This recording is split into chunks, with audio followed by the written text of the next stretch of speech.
Hi, this is Scott Wilkinson, host of Home Theater Geeks. In episode 226, my AVS cohort Mark Henninger and I answer questions from the chat room. So stay tuned. Netcasts you love.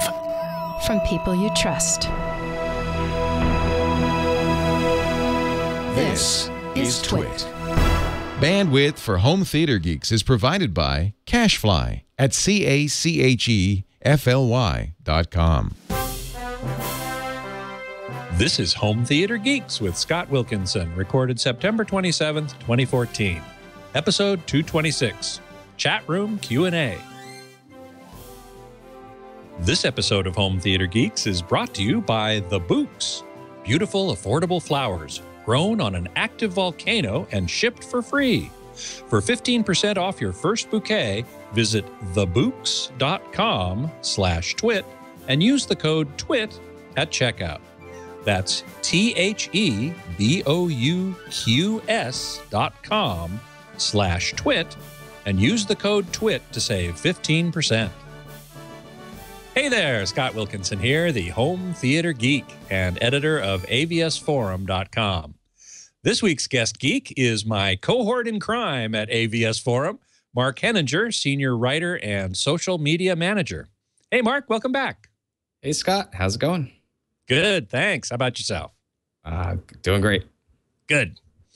So those who are tuned into the live stream here at live.twit.tv or logged into the chat room at irc.twit.tv can post questions here. And in fact, that's what this show is all about, answering questions from the chat room. And we already have quite a few piled up, so we're going to get to as many as we can.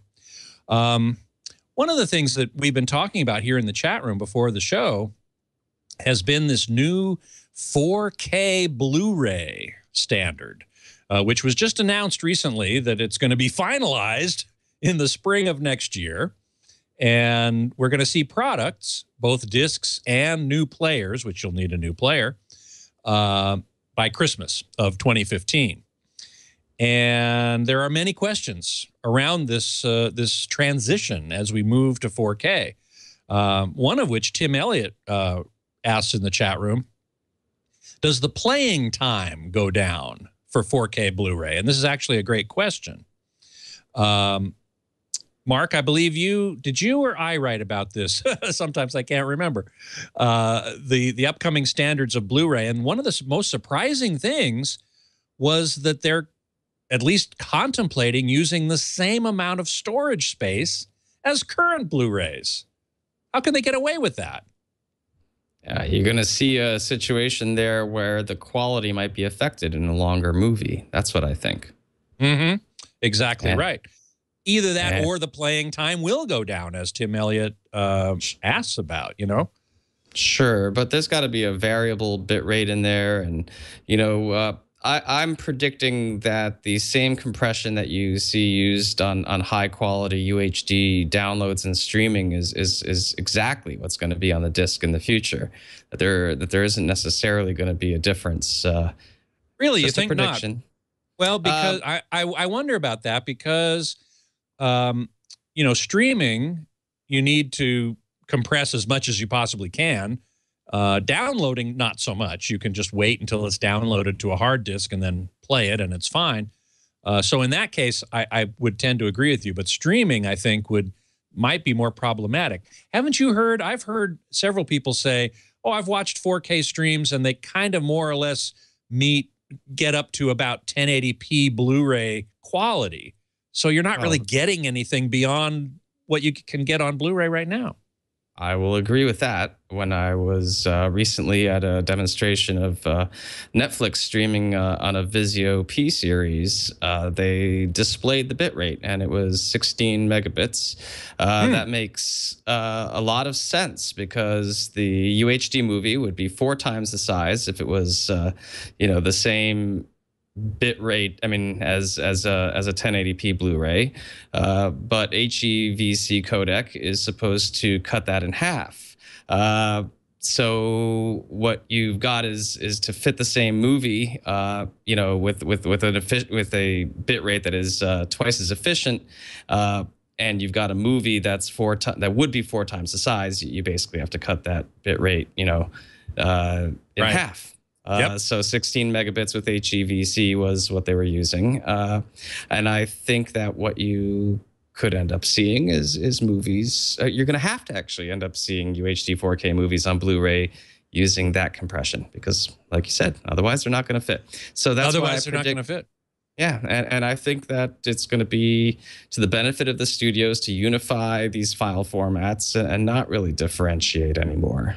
Your stream, your download, and your disc, if you choose the UHD option and you pay for it, I predict they'll be the same file. Wow. And if that's the case, that would seem to, I mean, certainly video files, such as those on AVS, you and me included, would probably scream bloody murder that the physical disc, the Blu-ray, won't deliver a better picture quality than what they can get on streaming. I mean, that's a guarantee. That's a guarantee, isn't it? Yeah. Yeah. If you don't make a larger disc, it'll never happen. Wouldn't you agree with that? Yeah, I do. And so now we do have a scarcity. We have a scarcity of space. So the same now you don't have, you know, extra room to have, you know, the full uncompressed 2496 multi-channel soundtrack even necessarily. You know, maybe they might go after that to get the extra room. To be frank, I when I heard that, I was just shocked, and I've got to wonder what the end result's going to be. Well, as my wife's grandmother used to say, you live a little longer, you find out. Although in this case, it's a lot longer. We're going to wait until, you know, basically a year and a half from now before we really know the answer. Possibly a year from now when the spec is done. Well, if I can just say one more thing.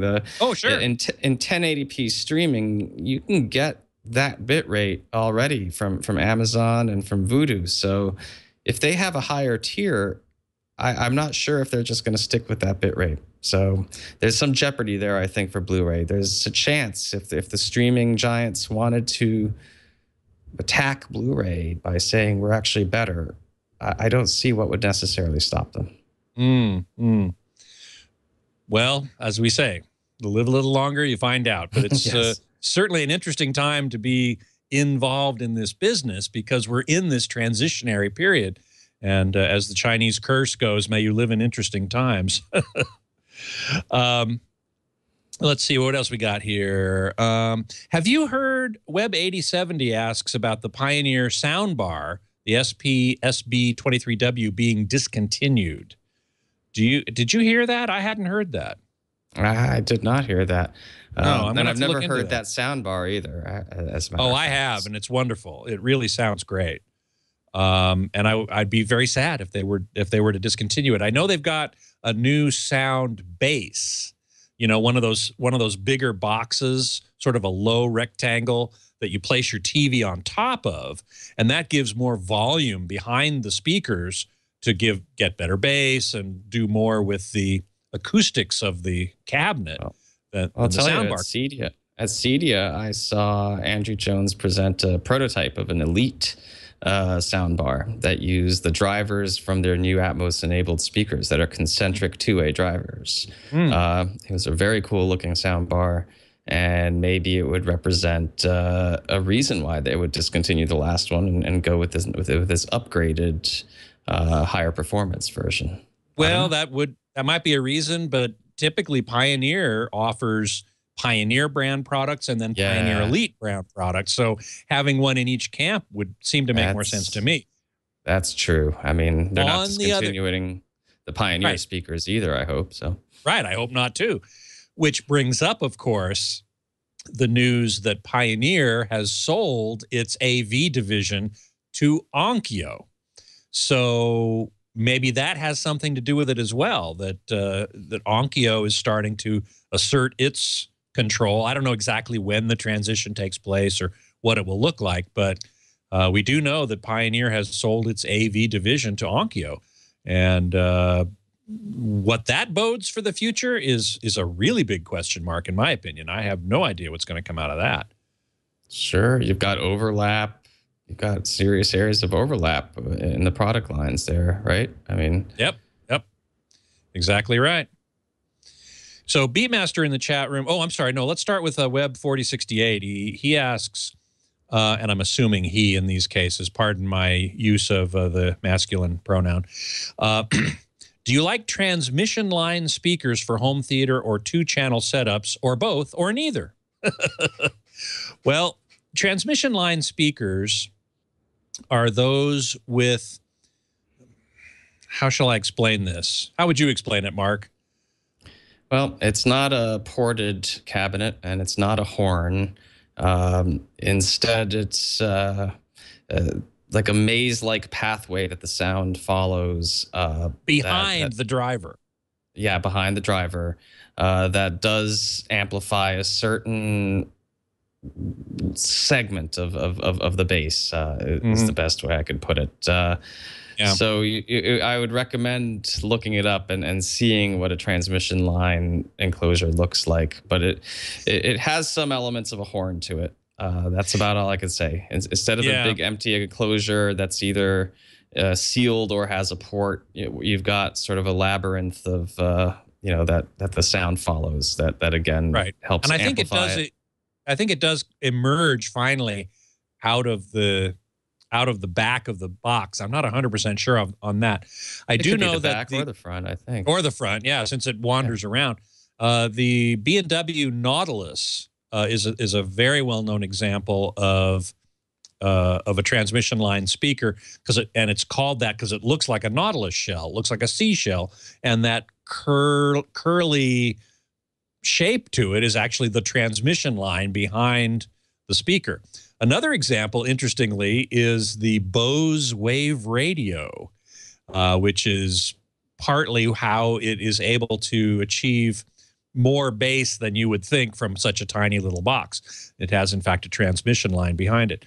Now, whether or not I would want to use one in a home theater or a two-channel setup, or both or neither, I would have to say, as Dennis Erskine said last week on this show, when asked about, how does he come up with what speakers to recommend, it depends on several factors: the room, the seating position, the customer preference.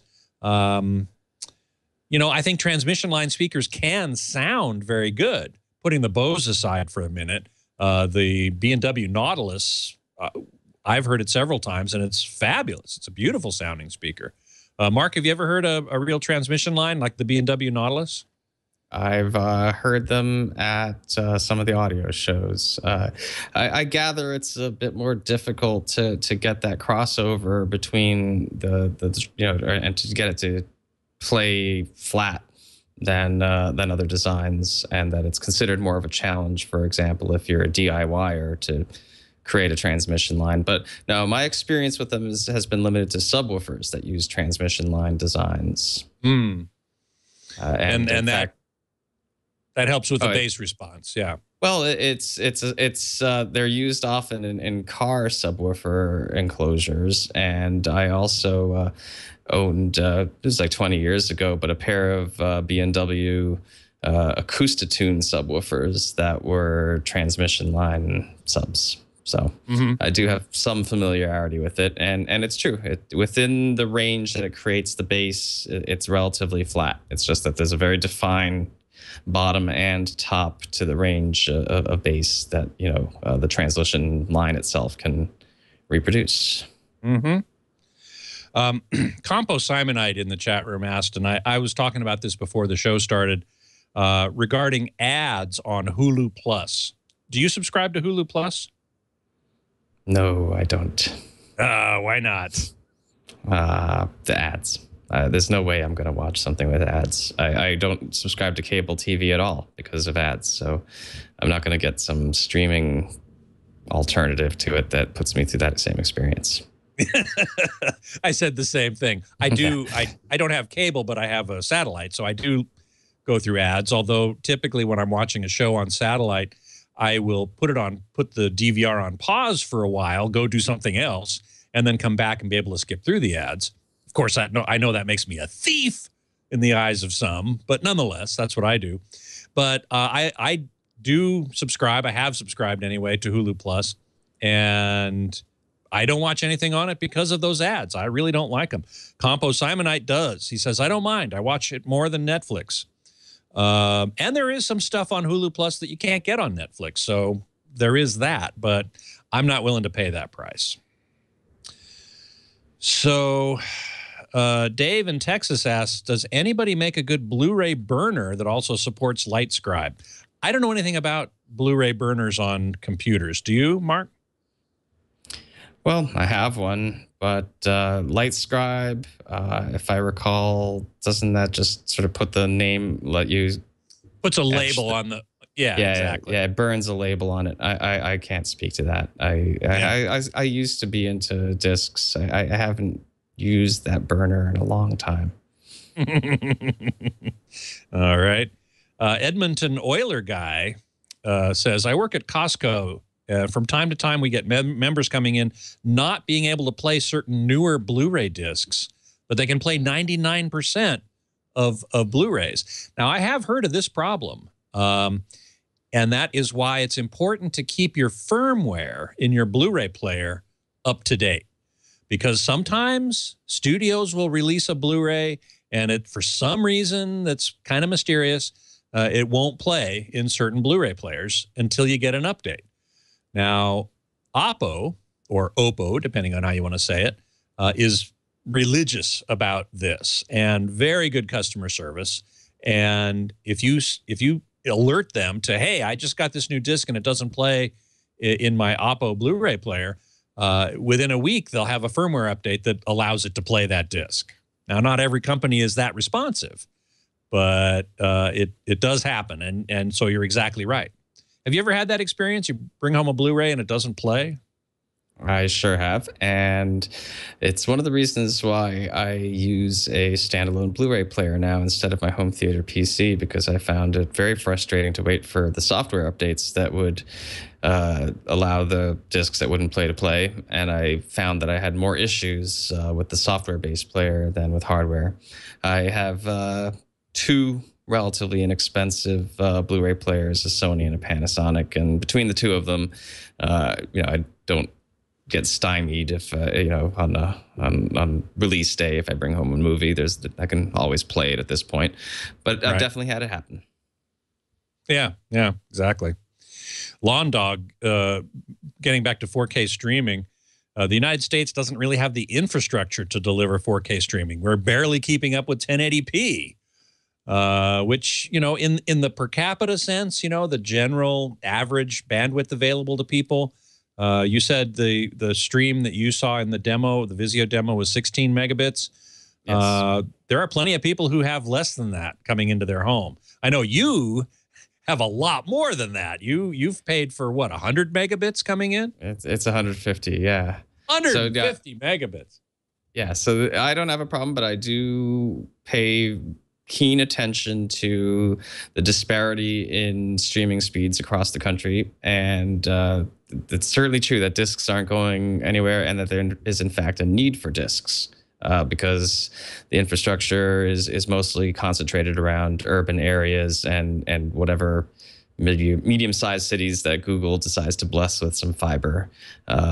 But yeah, by and large, most people don't necessarily have enough internet speed, and even if it was available, don't necessarily want to pay for it. And even if they did pay for it, wouldn't necessarily have the bandwidth allocation to switch to a purely UHD-based streaming solution. It's just not going to happen under current cost structures. But some people will have that access, and they will drive the market forward. There's certainly enough of a customer base to support both physical and streaming and download media.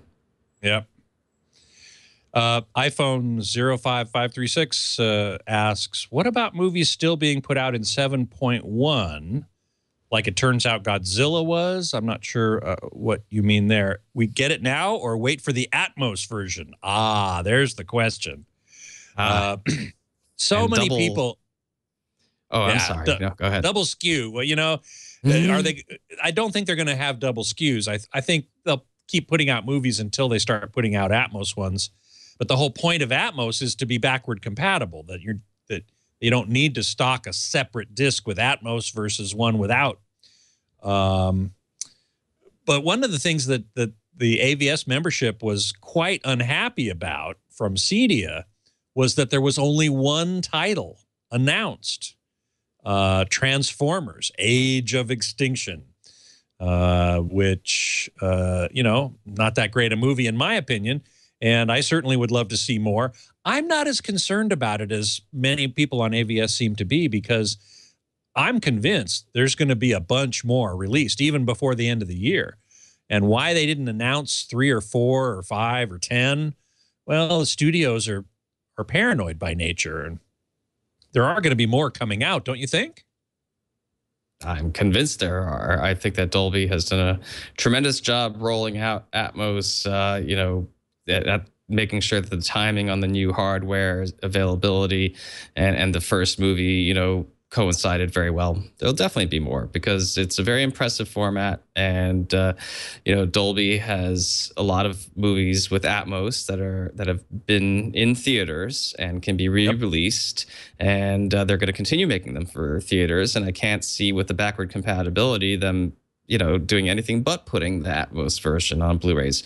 The big problem is, are you going to upgrade your collection to Atmos during this year when there's going to be UHD 4K Blu-rays of unknown quality a year from now? I mean, how many upgrade cycles, you know, do people want to go through?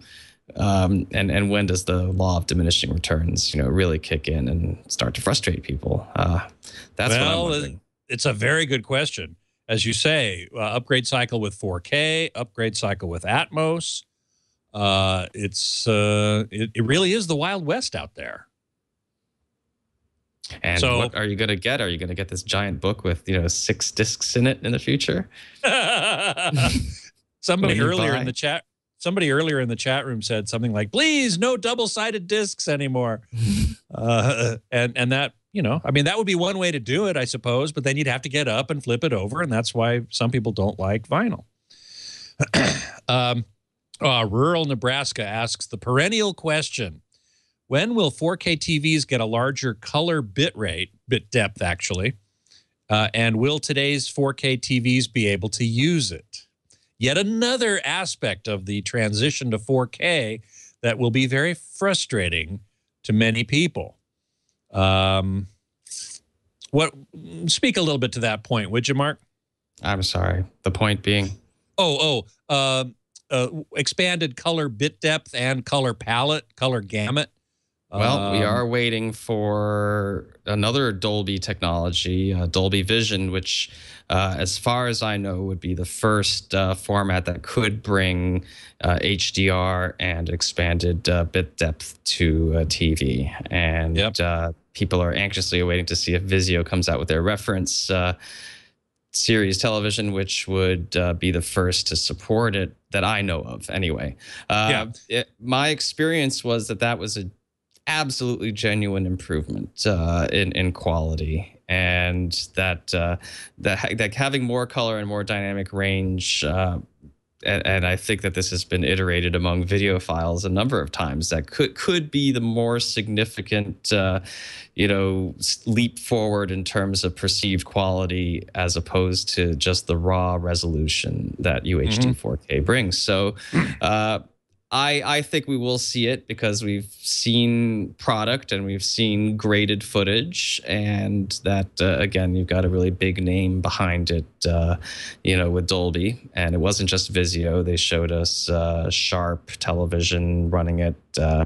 I don't recall who else had it, but you know, it wasn't exclusive to any one manufacturer. And I think that's definitely a technology we'll see, especially with this return to full array local dimming, which is going to allow the TVs to be bright enough and have, you know, the kind of the larger gamut lighting arrays that are needed to even have this, because you can't just do it with white LEDs. As far as I gather, you need to do something more. You have to have the nano, whatever that quantum dots. Quantum dots, yes, quantum dots, or RGB LEDs to do this.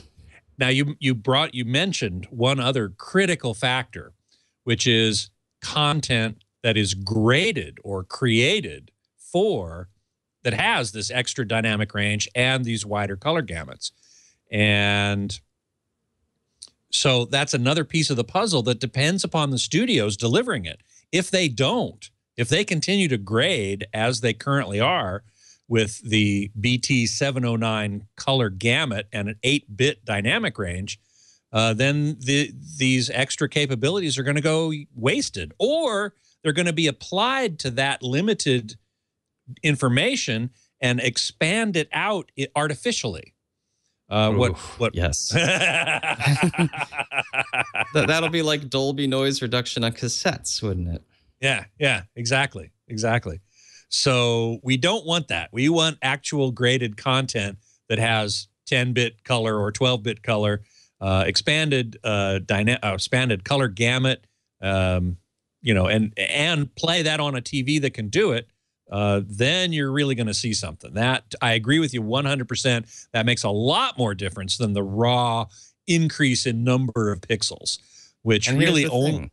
Yeah, go ahead. Yeah. No, and then here's the thing: that the studios have that already. You know that they're not shooting an 8-bit. They have the higher bit depth, whether they shot digitally or if they have film, they can scan it, and they can get tremendous depth out of scanning. You know, if you take a 70 millimeter negative, it's got much more dynamic range and color in there than the BT 709 gamut, because you know, the DCI standard, to a point, which is what they use in commercial cinemas, is meant to convey the color that they had already gotten used to, you know, by using film. Right. Exactly so. Let's see. We got another question in here. I wanted to make sure I got to it. Anamorphic screens. Edmonton Oiler guy asks about that and how we don't get full resolution with those damn black bars. It's true, but it's interesting that the Blu-ray format, if you have a ultra widescreen movie like 2:35:1 movie, which is the aspect ratio, it's 1920 pixels across, but only 817, I think, pixels wide, and the rest of the actual information is black bars. So you're not getting the full resolution of Blu-ray or of your 1920 by 1080 set, but you wouldn't want to watch an anamorphic, a 235 picture movie on your 16 by 9 TV anyway, because it would look all squished. So you want to have that size, that aspect ratio of screen, 2:35:1. And how do you do that? Well, there's a couple of ways. In flat panels, Mark, you and I both have seen Samsung and LG have made ultra high def TVs in that aspect ratio, which would allow you to watch those movies without black bars at all. But how much do they cost? Oh, weren't they something? $100,000 TVs. Yeah, exactly. So those of you who can afford, you know, $100,000 for a flat panel TV, actually, maybe we should start calling them curved panel TVs, because they and many of the Samsungs and the LGs are all curved. That's another question. But in any event, yeah, $100,000. Or you can get a front projection system with a, you know, many front projector models can deal with having either an anamorphic lens, which is an extra lens you stick on the front of the projector, which modifies the image to fill a 2.35:1 screen, along with some electronic processing inside the projector. Or you can simply change the zoom and focus and lens shift of the projector so that you zoom in to that 2:35 image, and the black bars basically get zoomed off the screen. They're still there, but they're not being projected onto a screen, and hopefully your projector is dark enough that they don't light up the room in some other way. So that is a more cost-effective solution, particularly if you have a projector with what's called lens memories. So it can memorize the position of the lens when it is showing this 235 image, and then you hit a button and it zooms back out and shows you the entire 16:9 image.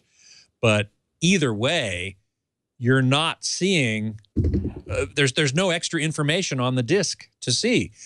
If you use an anamorphic lens, the projector fills in that extra information with interpolated pixels, but they're not real pixels. They're not the pixels that were on the disc. They are created by the projector's processor. Mark, if you had your choice, I know you're mostly dealing with flat panels these days, and you have a low-cost projector there. But if you had your choice, would you go anamorphic with more quote-unquote resolution and a brighter image, or would you go with lens memories and not worry about that extra lens? Well, if cost wasn't a factor, I would go anamorphic. And I think that, you know, the stress that this causes is because you are giving up, you know, resolution with 1080p. I think that hopefully when there's high quality UHD 4K content, that it won't be such a big deal, you know, to throw away the letterbox bars. But given a choice, and if economics were not a part of it, then I would take a very high quality anamorphic lens and fill it out. But yeah, I wouldn't sweat it that much if we were talking about UHD 4K. If you're talking 1080p, I think it's more crucial, you know, to potentially use the whole sensor, you know, to create the image. Mm-hmm. And I recall that from doing attempting to use the zoom method, that, you know, you start to run into visible pixels and stuff when you do that. Yeah, yeah. Let's see here. I know I had something here. Oh, a caveman in the chat room is asking about 48 frames per second versus 60 frames per second. Over the air is still 24 frames per second, right? Well, no. Besides The Hobbit, video games, and internet video, what am I watching that's benefiting from higher frame rates? Well, frame rates are a good question, actually. Just writing something down here. Movies are still all shot, except for The Hobbit, at 24 frames per second. That's a given. And hopefully that will change. That's another transition we might be going through, but that's going pretty slow.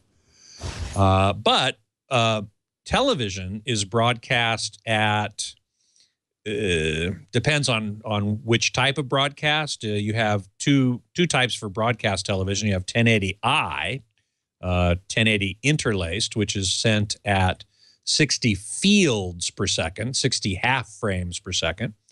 And then there's 720p, which is used on ABC, ESPN, Fox, maybe one or two others. And that's sent at 60 frames per second. But if you watch a movie on those, and in fact, many television shows as well, sitcoms and dramas and so on, they're all shot at 24 frames per second still. So they have to convert that from 24 to 60i or 60p. And how well they do that is a good question, but you're not really getting much benefit from the higher frame rate of broadcast TV. When you will see that is when they start actually shooting stuff. Well, on ESPN, the reason they do 720p 60 is so that they can shoot sports at 60 frames per second. And when they do that, the motion of the ball in flight and people running around is much, much sharper and crisper. So I'm hoping that they start doing that with movies. But there are those who don't. They like the look of 24 frames per second. It's what we've been doing for the last 100 years. And they say, well, the Hobbit, for example, didn't look like a movie. It looked like a video, which I have to say is true. I myself didn't mind. I liked it. Mark, did you see either of the Hobbit movies out in the theater at 48 frames? I did not, but I did have a few comments about frame rate because it came up at Cedia when I was at the Oro demo. The inventor of Oro, a gentleman named Wilfred Van Balen, started discussing the benefits of high frame rates. I'm not exactly sure why, but he cited studies that said that 48 frames per second wasn't enough, that you would perceive it as being video because it didn't truly allow your brain to relax. And at least, okay, this is his claim, so I can't vet it beyond the fact that he's an industry, expert kind of guy. He said that they found that it's somewhere between 54 and 56 frames per second is when your brain relaxes and it stops interpolating on its own and it just accepts what it's seeing as true motion. So I don't know if that's absolutely true, but it is a good argument for going up to 60 or maybe faster, and maybe an explanation as to why the 48 frame per second Hobbit, maybe that was in what they would call the uncanny valley, where it's almost there, but then made you feel uneasy. That's a very good point. I mean, a lot of people complained about it. And I wonder what'll happen. I don't know whether James Cameron is shooting Avatar 2 and 3 in 48 or 60. I'm virtually certain he's shooting it at a high frame rate because he along with Peter Jackson, is another advocate of higher frame rates. So I'm sure he's doing it. But whether he's doing 48 or 60, I don't know. I hope he's doing 60 because I'd love to see that. Me too. Yeah, exactly. Well, listen, we got a bunch more questions to go, but before we continue, I would like to take just a moment to thank our sponsor for this episode, a new sponsor to Home Theater Geeks, I'm happy to say, which is called the Bouqs. Now, have you ever ordered flowers online? Chances are you've been burned. I know I have, which is why I now go to a local flower shop, although this may change my mind. In fact, I'm sure it will. I'm certainly going to give it a shot. Now, if you've ordered flowers online in the past, you discovered that there are hidden shipping charges, chintzy upsells, and worst of all, what shows up doesn't look like what you ordered. Man, that makes me mad. Now, the Bouqs.com is changing the way you order flowers online.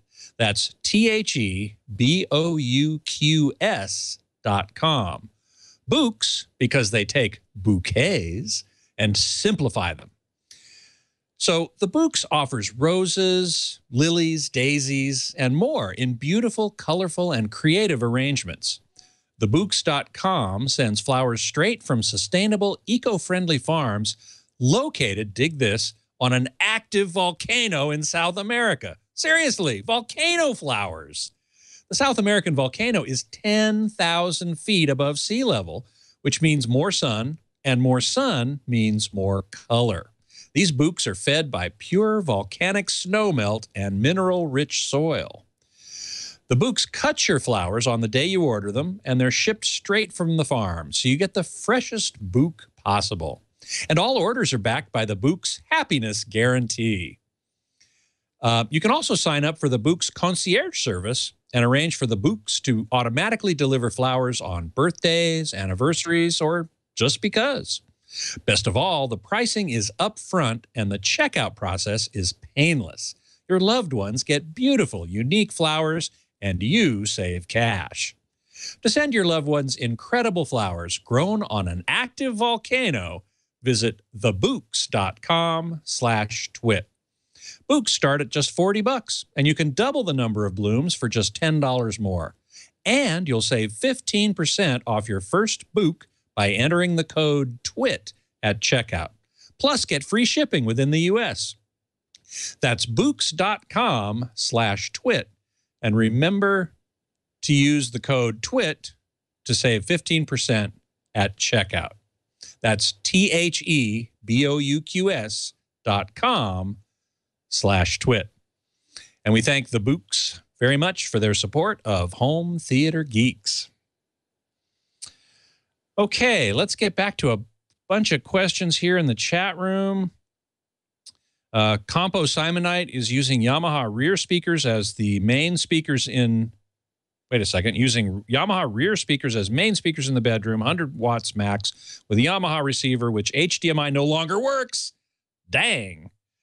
The receiver doesn't remember the settings after being turned off. Using the optical output from the TV. That's really too bad. I think you need to get a new receiver. Don't you, Mark? now is the time to really read up on the options, as we've been discussing. There's a lot out there that to consider between Atmos and content protection and what degree of UHD 4K it passes, whether it's 10.2 gigabit or 18 gigabit HDMI 2. There's a lot to consider. There's a lot to consider with AV receivers, no question about it. I also brought this up because he says he uses the optical output from the TV. Yeah, which is a real problem. Yeah, exactly. Because very often, if you get the HDMI signal coming into the TV, and then you take the optical output, audio output from the TV has downmixed it from 5.1 or 7.1 down to 2 channels. So that is not the best way to go, I am sorry to say. Now, regarding the Blu-ray burners, Cadman says, I have an Asus Blu-ray burner with LightScribe in a 3-year-old PC. Sure, that type is still available. Not a great technology, but nice to have.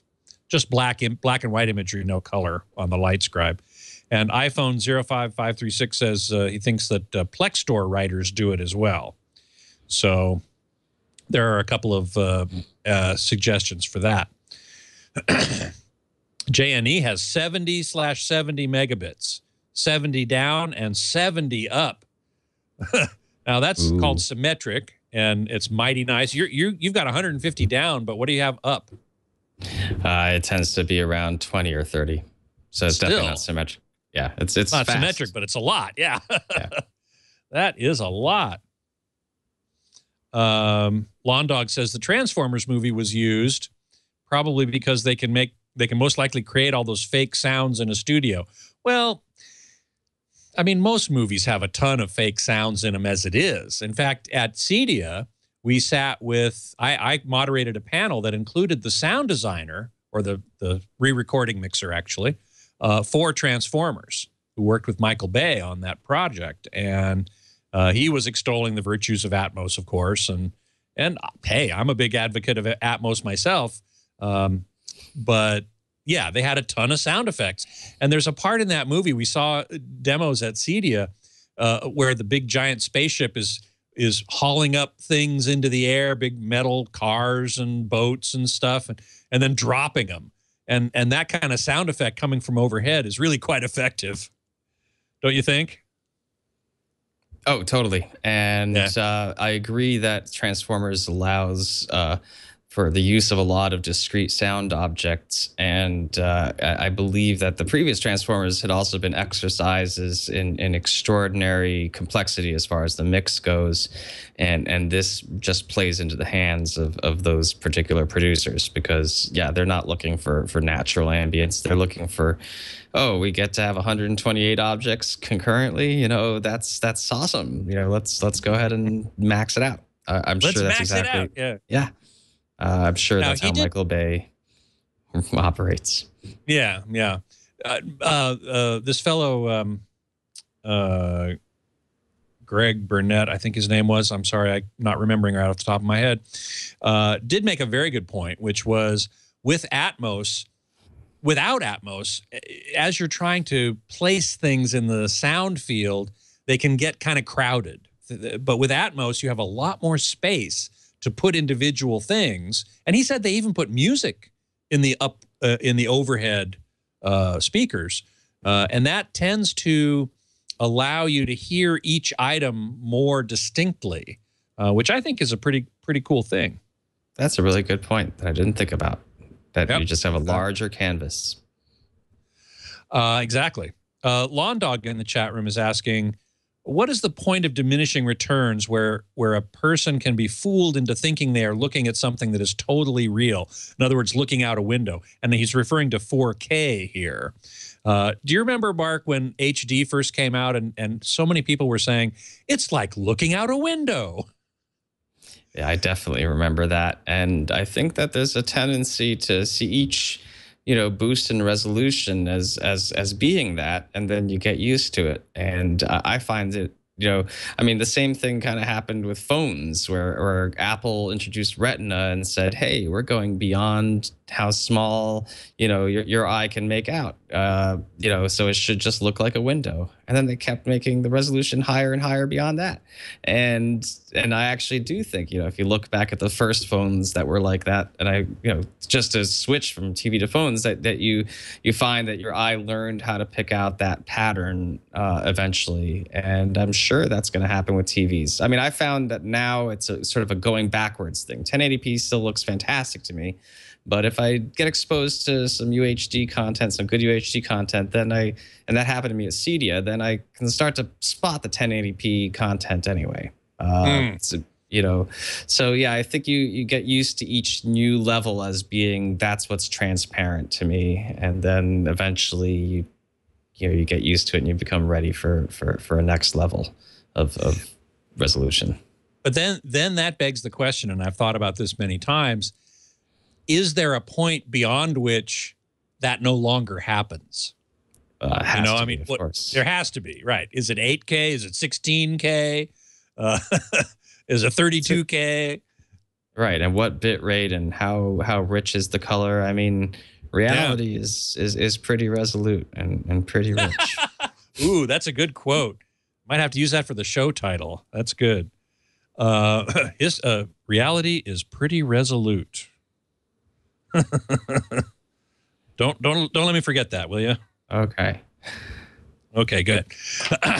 Very good. So yeah, that is an important consideration. Ziggy asks, in your opinion, what soundbar or sound box would you recommend for an outdoor patio TV? Ooh, that's a good question. I hesitate bringing electronics that weren't designed to be outdoors. You know, there are TVs that are meant to be outdoors. They're all sealed up. They can be rained on, no problem. But when you're outdoors, you get dust all over the place. If you have gardeners coming in around there, it's going to kick up a bunch of dust. It's going to wreak havoc on, you know, speaker cones and elements and the electronics and so on. I'm not sure I know of any that are designed for outdoors, except rock speakers. I think rock speakers are so cool. Speakers that are built into rock cases that look like rocks, and you put them outside. They're meant to be outside. Mark, you don't know of any sound bars that are designed to be outside, do you? No, don't know of any dedicated outdoor sound bars, but I do know that at both Cedia and then yesterday at the New York Audio Show, I listened to these planters, these high fidelity planters, and I'll tell you, they could do that job. A couple of those framing the TV like regular speakers, you know, and you throw a couple of plants in there, but they were really kick butt speakers. They had 10-inch down firing woofers and you know and two-way forward firing and they, you know, they're at a hi-fi show and had people like, wow, you know, saying, wow, that's real fidelity. That's not, you know, what I associate with outdoor. So, they're not cheap. I don't remember the pricing, but that's not quite a rock. You know, you could, it's a little bit more aesthetic. So yeah, maybe an integrated. If I ran away for a second, I could get the card and maybe answer that question. So maybe before the show is over, we'll get back to that. Yeah. But that's a great idea. And I have heard of these planter speakers, but I had never heard them before. And if they were at a hi-fi show and people were saying, yeah, that's pretty good for what it is, then, hey, I'm totally down with that. Yeah, absolutely. Let us see here. Compo Simonite, again, do you think older movies will be re-released on anamorphic widescreen, have to zoom for the DVD release of National Lampoon's Class Reunion? Well, of course, you'd want to see National Lampoon's Class Reunion in its full anamorphic glory. I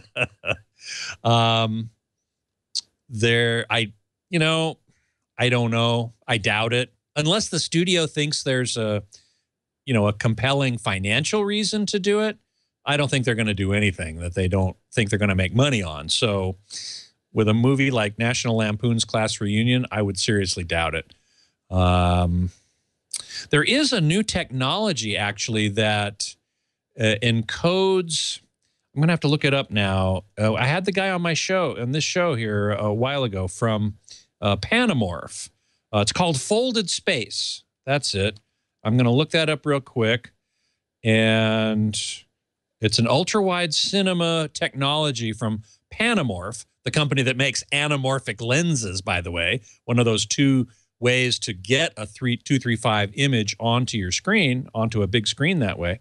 But they now have developed some algorithms to encode movies on the Blu-ray such that they use the entire vertical pixel resolution, not only 817 some pixels with black bars on the top and bottom.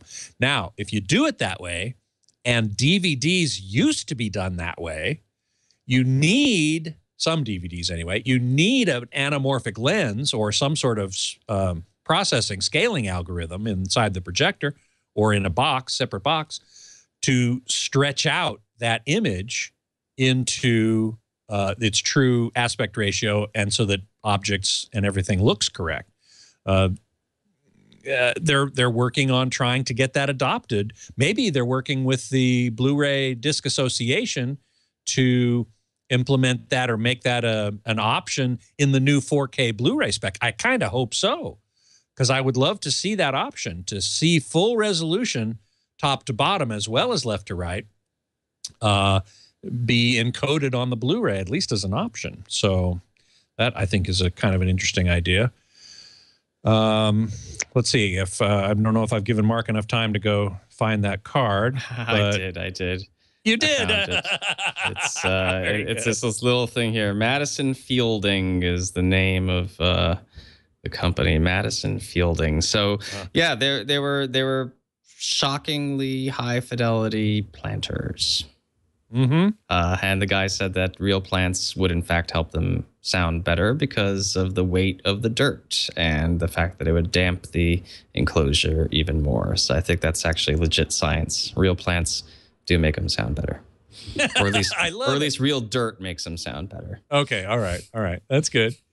Hey, we've got some discussion in the chat room about frame rates, and Cadman has mentioned what I wanted to mention before anyway regarding frame rates, which is LCD TVs with frame interpolation, which is when the incoming frames of the real video signal come in, and the TV synthesizes, creates frames to go in between them, in which the motion, anything in motion, a ball in the air or a car driving down the road, whatever, it might be here in frame 1 and here in frame 2, and the TV creates a new frame in which that moving object is here in the middle. It sharpens up the motion detail significantly, but it also introduces an artifact which some people really hate, called the soap opera effect. It makes things look like they were shot on video like soap operas. And some people have claimed that even movies like The Hobbit, the only one we've all seen, that we have all had the opportunity to see, was shot at high frame rate, looked the same to them. It said it looked like it had the soap opera effect. It looked like it was shot on video. Now, most video files would rather have blurry motion than to see this soap opera effect, which is very disturbing to many people. Mark, what say you? Do you hate the soap opera effect as much as many of our brethren? Well, here's what I think about the soap opera effect. I hate it because it's flawed in many ways. I would like it if it effectively interpolated up to 60 frames naturally. But the way it's actually implemented, the motion looks unnatural because those interpolated frames don't necessarily follow the actual motion of the in-between frames. It creates an idealized path for that, you know, like if a hand is moving, and not necessarily accounting for like a little bit of jitteriness. At the same time, it screws up and doesn't necessarily get the details right. Like if you've got a mesh or something, what's behind that mesh can become like a computerized garble. It doesn't look real at all. So there are artifacts that bring you out of the reality you know, of the upward interpolation. If it was purely just that it looked like it was filmed with a really good video camera, like an actual soap opera, or let's say like sports, you know, then I would not be objecting to it at all. Or home video. Soap opera effect is thusly named because it truly looks artificial. And yeah, so I don't like that. But I do like the higher frame rate, and I do like the additional clarity. So I just wish that there are ways to improve upon that. Probably aren't. Well, certainly the one way to do it is to shoot at a higher frame rate to begin with, which that's it. It's the holy grail. That's exactly right. And somebody here in the chat room, was it Logan 5? Somebody in the chat, I can't find it right now. Somebody in the chat room was saying that true high frame rate was going to look better than interpolated frame interpolation, as it were. And I tend to agree with that. I'm at the moment, I'm finishing up a review of a Vizio TV in which the frame interpolation is so obvious. It's really quite incredibly obvious, even at the low setting. But you just finished, Mark, a review of the Panasonic AX800, and as I recall, you thought the frame interpolation was actually pretty good. Very mild, because, and this is true about the Vizios, they have an aggressive algorithm. It happens to perform very well from a technical point of view, but the reality is that it should ease back somewhat and allow for a natural looking cadence. When I was watching, I have a Vizio, and you're straight into that weird look land. I remember the first time I saw it, I was watching Star Wars, and I was like, what on earth is going on? On the Panasonic at the lowest setting, I did not see that. I ran motion tests and did see an improvement in motion resolution using the lowest setting, but I didn't see a shift over to an artificial looking effect. At its highest setting, yeah, it was totally achievable, you know, you could, as it were. But right. yeah, it does seem that from manufacturer to manufacturer, the way it's implemented and the options do let you dial in something that can look good. So but yeah, if it's full power, and let's just, I mean, I hate to bust on Vizio, but if it's the full power stuff that Vizio uses, yeah, it's very clearly fake looking. Although, granted, it also makes stuff look really, really, really, really sharp. Really sharp. Yeah. Yeah. Mark in Boston is asking for suggestions for speakers to play high-res audio. We haven't talked about high-res audio yet today, so I'm glad that Mark brought this up. High-res audio really requires speakers or headphones, but speakers we're talking about here, that can reproduce frequencies above 20 kilohertz. And there are some, certainly in the market. Mark, you wrote about the Sony Core series. I think it's called the Core series, right? Yes, they have super tweeters on them, and they appear to be quite affordable and have gotten some good feedback from reviewers already. Mm-hmm. So as long as you take a look at the specifications and make sure that they actually reproduce up to 30 or 40 kilohertz, then you should be good. Now, the question of whether or not you can hear the difference, because certainly we can't hear frequencies in the 30 and 40 kilohertz range directly. But this was the whole point of my experiment on AVS, in which I and Mark Waldrop and I put up a set of files, 3 tracks, each of which was duplicated. And there were 2 versions, one of which was true high res and one of which was down converted. And I asked people, and they were labeled A and B, randomly chosen. And I asked people to listen to them and tell me whether they thought A was high res or B was high res in each case. And those people who had, and I also told them, I asked them to send me a list of their equipment so I could tell whether or not their system was truly high-res capable, which directly impacts this question.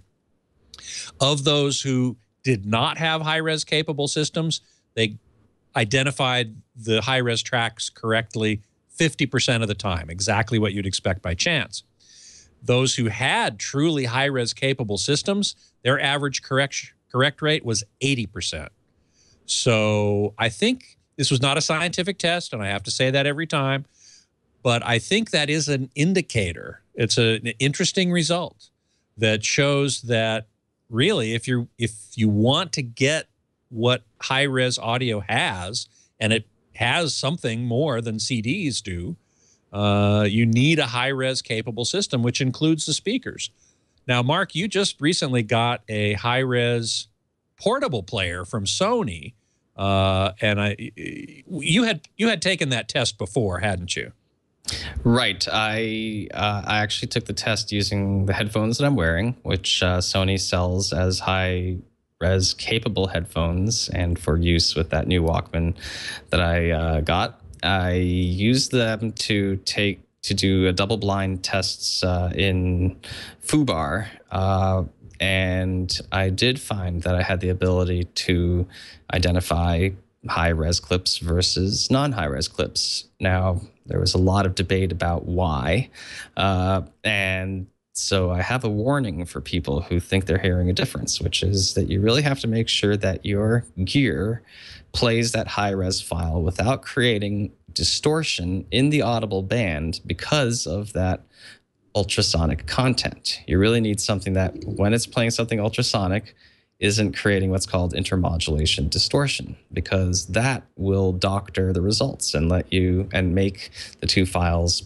sound different, in the audible range. Yep. So I just want to put a warning out there. But beyond that, I don't think it's impossible. I just think that it requires a lot of concentration, and the cues that let you tell the difference are actually relatively subtle. So it's hard to quantify exactly how much of an advantage high-res offers because of the frequency range. I like to think that the combination of frequency range and dynamic range are desirable nonetheless. But that is a reasonable thing to consider, that depending on your equipment, trying to play back high-res audio just because you have the speakers and the player doesn't necessarily mean that the entire system will handle it properly. And that's exactly right. Yes. So you need to hear the genuine difference, not the potentially artificial difference between the two. The distorted difference. And that's why I asked people to send me not only what their source was, what their preamp was, what their speakers were, every piece of equipment along the chain. And you bring up a great point, which is high resolution is not only about ultrasonic frequencies, it's also about greater dynamic range. And many people I've heard say, well, dynamic range is more important than frequency response. So having 24 bits rather than 16 bits as CDs use is more important than having a higher sampling rate than CDs use. I would counter that with the fact that very few recordings, even classical recordings, exceed the dynamic range that CD can represent, that 16 bits can represent. Even Mark Waldrop, who records everything at 2496, concedes that very little of what he records actually exceeds the effectively 93 dB dynamic range that 16 bits that CDs can give you. Now, those test files that I posted and people can download and listen to do exceed that dynamic range. And they were chosen specifically to do that. And so your entire system has to be able to handle the wider dynamic range as well as the wider frequency range in order to be truly high-res capable. And as Mark said, should not introduce intermodulation distortion, which produces things in the audible range that you don't really want. On the other hand, I tend to believe that those ultrasonic frequencies can interact with each other without distortion and create what are called difference tones down in the audible range, which may be another factor in the ability to tell the difference, even though you can't hear 30 kilohertz by itself. Okay, so Lawn Dog has asked me to ask you, Mark, the age-old question. Which influences human perception more, sound or vision? That's an incredibly great question. I'm gonna go with sound, though. Really? Absolutely. Really?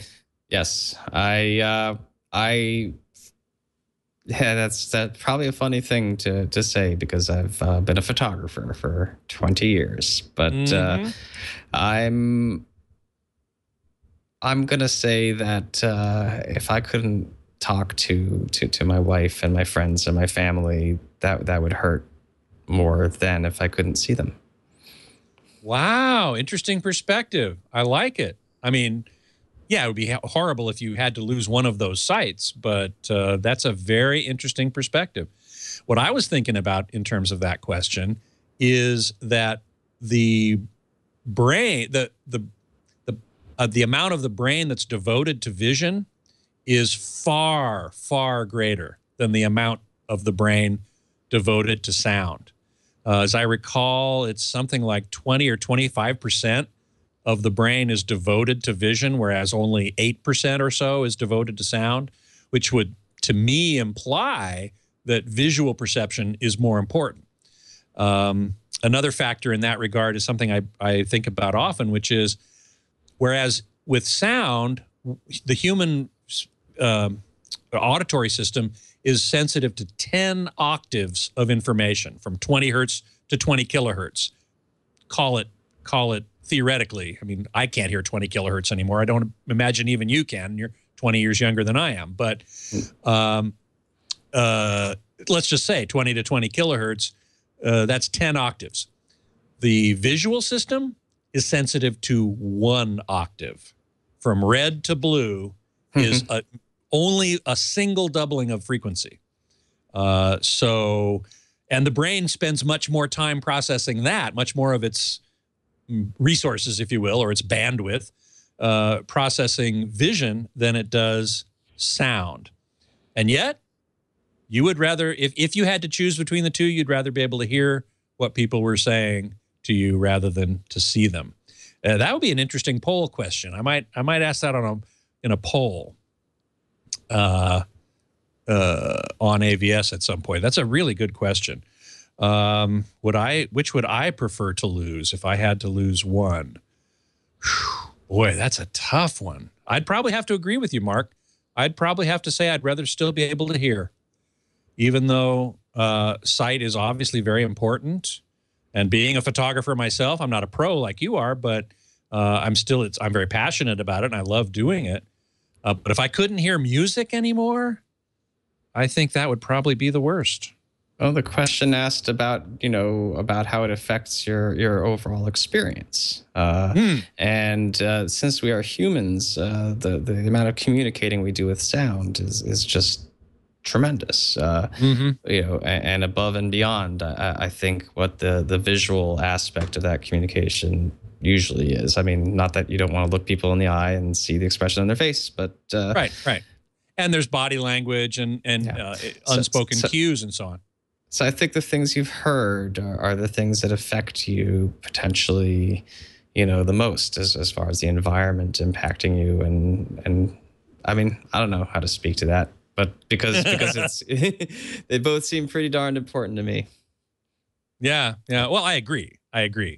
But it's a fascinating question, and I'm really glad that he asked it. Yeah.